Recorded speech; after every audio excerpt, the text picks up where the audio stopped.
my name is K Staper. I am a romantasy author based in Melbourne. What got you into writing in the first place?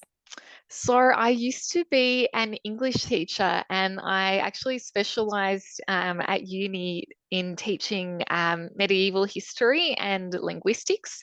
I cannot remember any of the detail of medieval history, but what I loved about it was how it was a era of time where people lived by I guess the myths and the magics that they believed in. That's how they lived in their life. And I think for many fantasy readers, we'd love to, live a life where we feel magic exists around us. So I love that time period for that reason, and hence the fantasy romantasy writing love.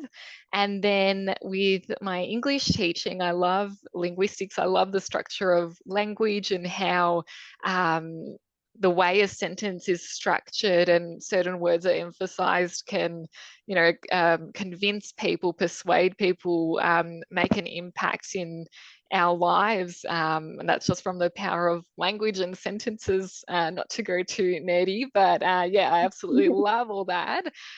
So yeah, that's sort of the core of what led me to love writing, is the combination of those two things. And did that your love of the history and medieval history inspire you in your book Midnight Gate?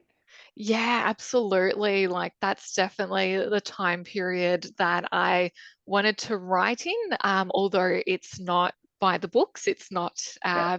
accurate. It's more just the kind of around about the time that we'd love to sort of be in. And I think a massive part of that is the presence of wilderness, because it was pre-industrialization where there was nature everywhere. There was forests, everywhere, and humans were a very small component of that. And the world and the nature was a much bigger part, of life, and impacted people's lives much more.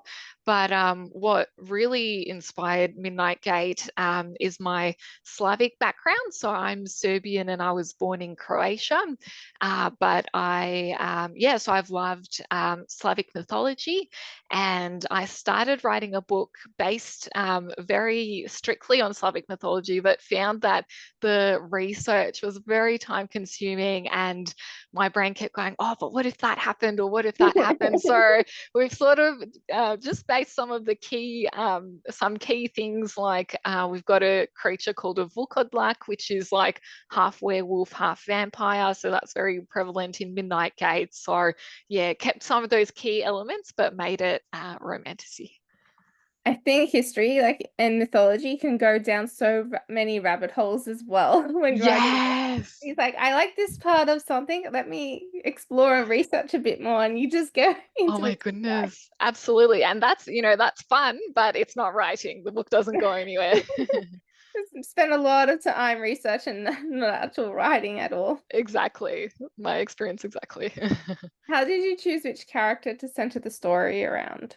Yeah, so my book's dedication, let me grab it, is for those who bear the load of responsibility and who seek the balance in control. So the inspiration for that is that I observe a lot of women carry quite big burdens and responsibilities in life, with continuously limited sort of circumstances, and therefore might often feel like they have to really control things, otherwise the consequences might be really bad. And an example is probably caregiving and raising children.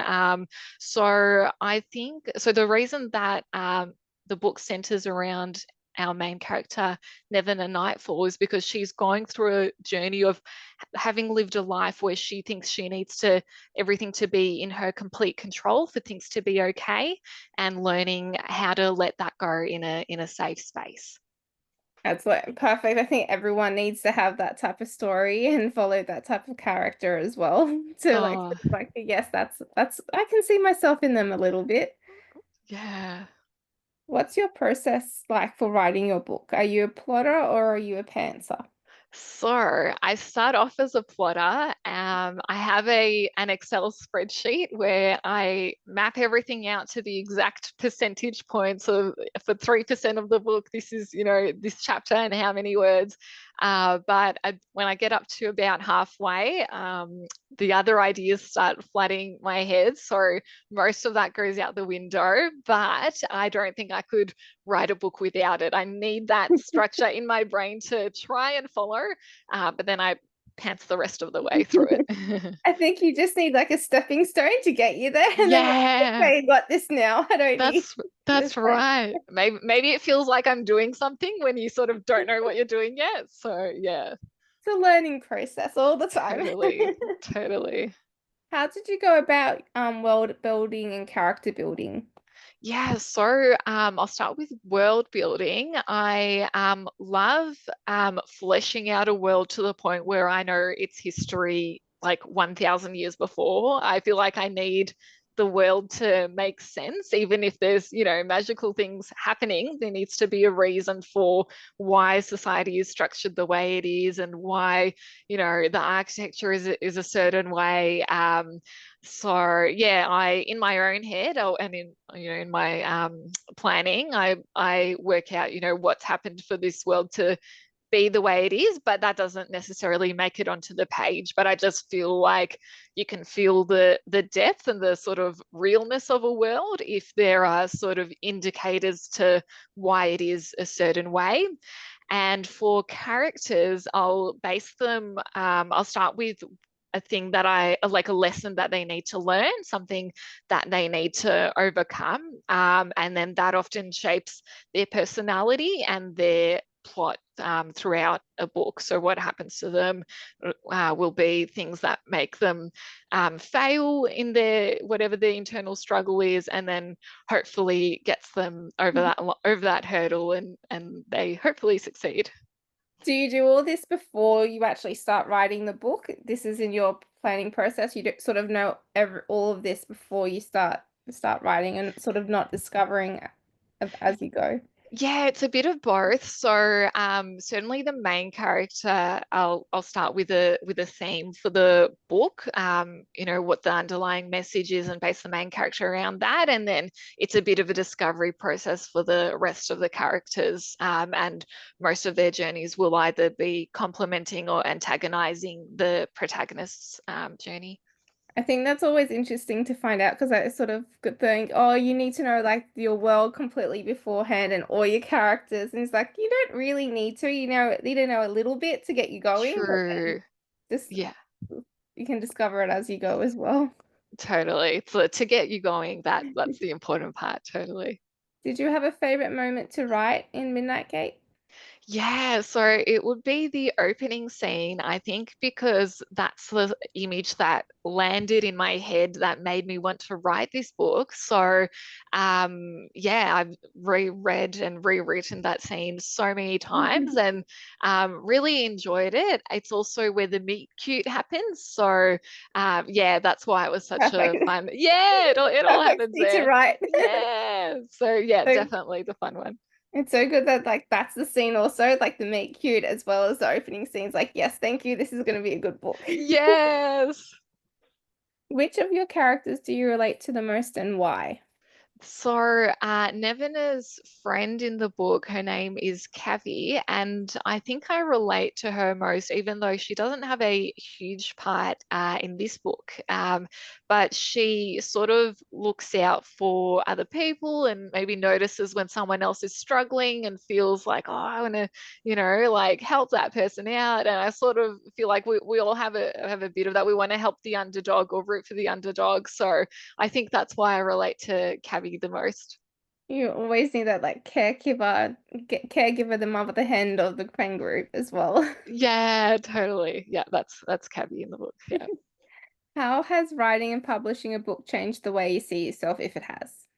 I think that's such a good question because so my response would be self-belief. So I feel like you can't finish a book or publish a book if you don't believe in yourself. So it's either one or the other, and it pushes you to believe in yourself. So throughout the whole process and still now, imposter syndrome and self-doubt are Mm. massive hurdles. And yeah, it's not like, oh, I suddenly believe in myself. Yay. It's more like you just have to keep trying to convince yourself, even when, you're feeling really stuck or feeling really low, or even sometimes silly. Sometimes I think, am I silly? I'm just writing things out of my imagination in a laptop. And again, you just have to believe in yourself, and yeah, often you need some other people around you, some support people to give you that nudge. But yeah, that's the main sort of learning out of publishing a book is what's changed in me, or something that I've been trying to that's been my internal journey, if I'll make myself an own little character arc. I think syndrome's the hardest because even though you have the book in your hands, it's Yeah. like I couldn't have done this. Yeah, exactly. Yeah, yeah. You did though. Yeah, it's not a logical thing, and it's No. yeah, it's just hard. Are there any books or authors that inspired you in your writing or to be an author? Yeah, I love Jennifer L. Armentrout's Mm. books. So, yeah, From Blood and Ash was a big inspiration. I also love Rebecca Ross. So she wrote Divine Rivals, which is a YA fantasy. I love her writing style. It's very, it just feels magical. So that was a big inspiration, and then just the mainstream romantasy books that have come out in recent years, like Fourth Wing, have been a massive, I guess, confidence boost that there's a big audience that would love to read these sorts of books. So, yeah, so those have been the sort of the main ones that have inspired me and made me think, hey, I could do this too. I really like this too. Definitely think that Jennifer and Rebecca and even with Fourth Wing, like it shows that there's the romantasy genre and like people Yeah, do want romance in their fantasy as well. It doesn't have to true. be the high fantasy to hook people, which is so Yeah. good. Yes, we love it. What advice would you give to a writer working on their first book? And if you were given any advice? Yeah, yeah. My advice would be to immerse yourself in your own story as much as possible, and just in the writing world. So every single day, and still now, I'll on my morning walk, I listen to a writing related podcast, and I think it just helps to reground yourself and recalibrate your brain into, either thinking about your book or being excited about writing, because when you're constantly listening to other people talking about it, you really want to, do it yourself and finish your own book yourself. And that goes to, if you can, writing as many days or nights of the week as you can. So for me, even if I wrote 50 words a night, I'd be happy, because I was being consistent. Obviously, everyone's a bit different, especially with their schedules. If you've got little ones and things like that. But yeah, that would be my main advice, to sort of immerse yourself in your world and your writing world as much as possible. And the advice that I was given was to keep a word count, which I found really helpful. And same thing, even if it is only 50 words, when you go um, into your little word count, I've got an Excel spreadsheet again.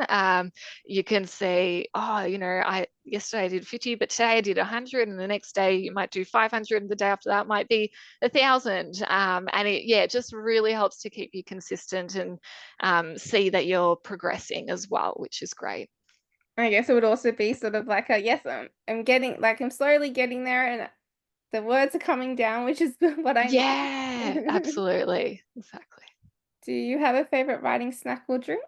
Yeah, I've got it with me right now. So I have a special hot chocolate. It's made of cacao, like it's like a block of like hard chocolate, and you have to like take shards off with a knife and then cook it over the stove. So it's sort of my little ritual before writing.